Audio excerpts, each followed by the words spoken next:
Like, I almost got caught in big pharma for concussions with all these treatments. None of them are evidence-based. They work for 3 months and then they disappear. And I've been told if you do this and you put the work in and you leave here and you don't get hit in the head, you'll be like this for the rest of your life. A lot of these treatments talk about neuroplasticity, neuroregeneration. Plant medicine, okay, is neuroplasticity and neuroregeneration. Spinning around in a gyrostim in a certain way, I don't know. Show me the evidence, because I could show you the evidence of plant medicine and how it's helped me.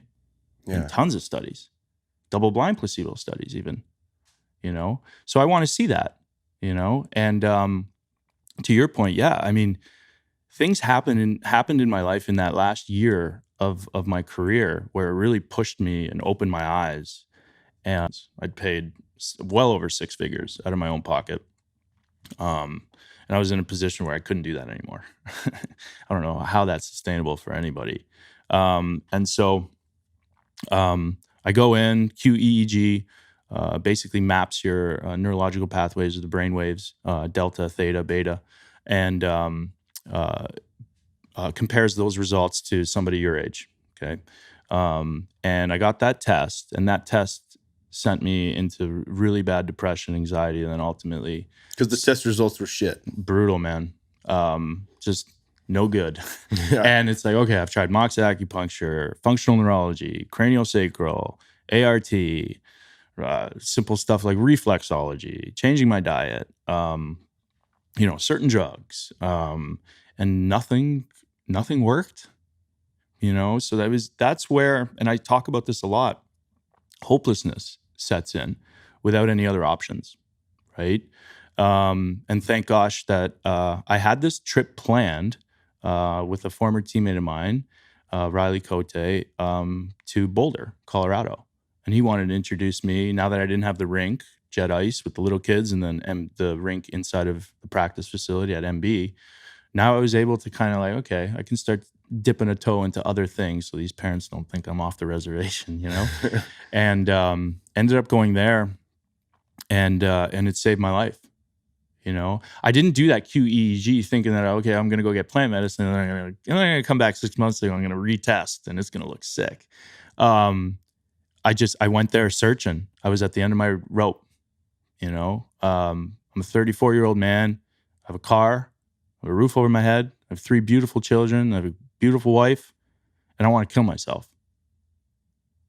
What is that? Yeah. So I had to figure out how to break myself out of that. And they introduced me to a hero dose. Psilocybin. Yeah. And 90 minutes of like a dry heave purge, which was like the anxiety and the depression coming out. And it showed me that I was stuck in this loop. I didn't recognize the farm that I was on, but I was stuck in this loop. And Jeremy from Boulder Hemp and Riley were just there to guide me. Riley came to me. His face was skewed out. He looked like a reincarnation of God. Oh, wow. And Jeremy, when he put his hand on me to kind of calm me down, it was like, whoa, how big is your hand, man? It's like super warm and comforting. And what I found there was that anytime I walked away from them, I got back into that loop. Anytime I was connected to them, I felt so good. But I kept wanting to walk away. So I felt this pull of like good and evil. And and then the next morning I wake up and I feel different. And I'm not stressing about the same things anymore. It seems like, that I really like that analogy from Michael Pollan of the fresh snow. Yeah. Right. That you can go, now it's all open for you. Right now, You don't have to continue to live the same way where I was fighting everything. So my cortisol levels were spiked and just super impactful. And then I'm like, okay, I'm a science-based guy. Okay. If I do a workout to my trainer, you tell me when I'm doing single leg. Tell me. Oh, for my VMO? Okay, great. I'll do it. Tell me, and then delving in, like, okay, why do I feel this way now? So then delve into the research. You want to talk about neuroplasticity and neuroregeneration? plant medicine, psilocybin specifically, does that for you. And you can't deny science. You could go to Johns Hopkins University publications. There's over 60 studies. Try to deny that. You could deny me all day long, my anecdotal evidence. You can't deny science. And so that hero dose saved my life, no doubt in my mind, no doubt. And I've been on a path ever since of continuing to grow my own medicine now. I'm growing my own CBD, researching more about mushrooms and not just psilocybin, turkey tail, lion's mane, reishi, cordyceps, shown in double-blind placebo studies to break up amyloid protein that causes Parkinson's, Alzheimer's. And the reason I really love plant medicine is because I feel like I did it myself. I did. Yes, Riley called me. Yes, he helped save my life. But when I work with these medicines now, it's on my own. Yeah. Because I want that, and I want that for people. I want people to be able to heal themselves. Obviously these treatments, they have their place, right? And I'm not knocking them. SSRIs, they have their place. They give people with depression a fighting chance, right? But there are alternative ways to heal yourself. And so that's my message, Look at every option. Look at everything so that you don't lose hope and you don't slide into that suicidal ideation. Yeah, I mean, staying in the moment, they've really helped me to stay in the moment. And when I'm in the moment, then I can recognize when my depression and anxiety are starting to creep into my life again. Because I know my triggers, I know my signs. When I'm isolating, I'm not texting or calling anybody back, and I'm either oversleeping or undersleeping. Those are my 3 big triggers. And, I'd love to get to a point in society where we're not like, oh my gosh, I want to kill myself. Now I need to get treatment. Yeah. There can be preventative measures that you can take. And that's why I love the plant medicines. Because as soon as I'm feeling that, or when I need to go in for messaging for this business that I'm creating, or I can go in my basement with $10 in my hand and go into my own mind and work it out and come out of that 5-6 hours later with a totally new perspective and a way of thinking. And I truly believe, even when my anxiety and depression come now, because there's good and bad days, it's lessened, less intense. I truly believe if I keep working with these medicines in a shamanic manner, I will not suffer from anxiety and depression. Yeah. I believe that, No doubt. because I could feel that. People talk about bad trip. Try to work with these medicines. They will show you your biggest fears and they'll put it right in front of your face, And so I think like there's this view in society of these medicines as like what the anti-war culture did with it, but really they are not, in my experience, they're not that easy to work with, Yeah. and you really have to be motivated enough to start working with it, you have like a warrior spirit and I can feel that. And so do I. And so, I'm definitely interested in other plant medicines as well. We touched upon like the decriminalized nature Chicago movement that we have going on, and that will help decriminalize all entheogens, not just psilocybin, not just MDMA through MAPS, ketamine through MAPS, that's like a really amazing place. And to your point, like I'm so grateful that I was born in 1985. Internet wasn't. Trip with plant medicine really showed me how addictive that is. Yeah. And how to use it in a healthy manner, not in the morning, not right before I go to bed. Using it correctly, because I hear these terms like digital dementia, and I see it. Like I see it in my kids. Give them a phone, try to talk to them. Austin, he's gone. He's gone.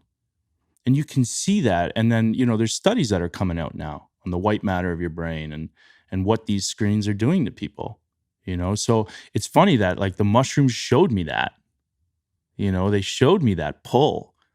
And I was like, well, I shouldn't touch my phone because that's not allowed. And I was like, you know what? Maybe I will. Open up Twitter. Dark. Oh my gosh, that place is so dark, Instagram, a little bit better, more positive. I mean, it's great. If you're ruffling feathers, that means that you're triggering people. And if you feel triggered, that means there's something inside of you that you should probably look at. That's the way I say it. You know, like with this TBI stuff, all these hockey fans hate me because I'm offering this new way of thinking and I'm offering this new way of treatment. And I'm actually showing them how badly these people, human beings, are suffering for their entertainment. Why should I care? You guys get paid enough. Mortality rates too. Yeah. There's another study on that with mortality rates for TBI, people that are using cannabis and people that aren't. Yeah. I mean, well, for all these people talking shit about cannabis and wondering like about the war on drugs, go and look at the U.S. government. The U.S. government in 2003 took out patents on all cannabinoids as antioxidants, anti-inflammation, and neuroprotectant. Specifically, why is the U.S. government taking patents out in 2003 if they don't know that this stuff works? Just ask yourself that question, and it blows up every other argument. There's not many medical research studies because the war on drugs, you know, and the big pharma, you know, and like the more I'm in this cannabis space and farming, man, the more you realize everything around us is geared to make us sick. And it's all like the food that we're eating, right? And you really have to seek it out and be diligent. It goes back to like the plant medicine and de-learning everything you think you know. You know, it wakes you up to everything around you. Wakes you up to a new way of thinking, like a new way of operating, you know? And then you start realizing, you start correlating, like, I'm not perfect. You know, I'll go to McDonald's and I'll have a burger sometimes, you know? And that, I think that's okay. But I also understand every time I drive past McDonald's, that pull, my body wants me to go in there every day. My son asks me to go you know? So understanding that correlation once a month might be okay. It's everything in this world. The more I'm in this cannabis space, it's just not sustainable. And we're in an amazing part of history where I think most people are starting to wake up. And you talk about faith in that white coat. No. That's not happening anymore. You know why? Because you're killing young people with the drugs that you're giving them. These young people see that you are killing them. These young people know that if you push cannabis, the big pharma won't fly you to the Caribbean if you're not pushing their stuff. Yeah. So now what are they doing? People are seeking out different avenues like you, like Onnit, to get their information. Think about plant medicine. What does it do? Gets to the root cause of your problem really quickly so that you don't need to take the daily drug to manage your symptoms. Yeah, so decriminalized nature, ended up getting in contact with them. I believe I saw it on, again, you know, you delve into the research and I came across it. And then Oakland and Denver had successfully done it. They already have a resolution. All you have to do is bring it forth to your alderman's office and adapt the language a little bit. Just basically take out Oakland and put in Chicago. So I called them, tried to get connected with somebody in Chicago. There was this kid, Leo, who actually brought forth the resolution a day before. And he happened to bring it to Brian Hopkins' office. And Brian Hopkins, I just happened to teach how to shoot a puck when I was training at MB and training all the kids. And so I called him up and I had his number. And like, that's a God wink in itself, right? I'm on the right path here. And I'm like, hey, what's up, Brian? Remember when you said if I teach you how to shoot, you'd do anything for me? I'm like, here, I want to bring forth this resolution. I want to talk about it with you. And I want you to look at this DNO fact sheet. And I want you to look at all of the medical studies linked to addiction, linked to recidivism, linked to, obviously the opiate crisis. And it's not, I see this as the first step in allowing people to feel comfortable enough. It's almost like a stigma smasher that you can actually work with these medicines without fear of repercussion. Yeah. Right? Not so much legalization, just decriminalization. So yeah, we brought that forth. We've had really great discussions with Brian and his assistant, John. Is he a member of city council? Yeah. Okay. Yeah. So he's a city council member. We were going to bring it forth on the 18th to the city council to have it submitted to the committee. But what we want to do is not just go to Brian. We want to educate every single city councilman and woman on what this can do for the city of Chicago. Talk about the South Side and recidivism, the inmate population, and how these plant medicines can help. What happens when you take them? You're more empathetic. You're actually in the moment and thinking about what you're doing. It can help. And then one of the big things is the opiate crisis in the Midwest. So those two things we're super interested in. I just got an email yesterday that we're going to adapt some language to include the opiate and the recidivism. And after that, they're going to bring it forth. And I talked to a lawyer who's on the team now, and she's actually a sitter. I have a psychiatrist who's going to come and talk. I have a veteran who's going to come and talk. I have myself as anecdotal and Leo. And we are just going to tell our story and to the committee and how these plants have saved us. And then you correlate that story back to the science. How can they deny it? Can't, right?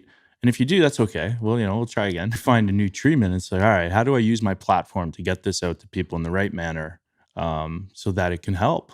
Because it can help. And that's what I'm all about. I'm all about, free information. Here it is. Let's help people. Let's help people recognize signs and symptoms. Let's help people move into proper diagnosis and care, however that looks, and whatever that looks, and it always goes back to brain health. This thing up here, man, operates everything, Yeah. So getting that right is really important. Facebook, Daniel Carcillo, Chapter 5 Foundation. So I have a foundation that helps athletes transition into life after the game. Chapter, next chapter in your life, 5, because that was Steve's number. And yeah, I'll be speaking at a Hope for the Day gala in Chicago here coming up, and just doing these mental health talks. We're going to start a little bit of a tour of universities, TBI related, and brain health and recovery in Canada in the spring. So, I just recently filed LLC called Open Mind Plant Health. We're going to be a plant health based company. We're going to grow all our own CBD, CBG. We're going to grow all our own mushrooms, and we're going to grow all our own specialty herbs to be put into the product line that has helped me regain my quality of life.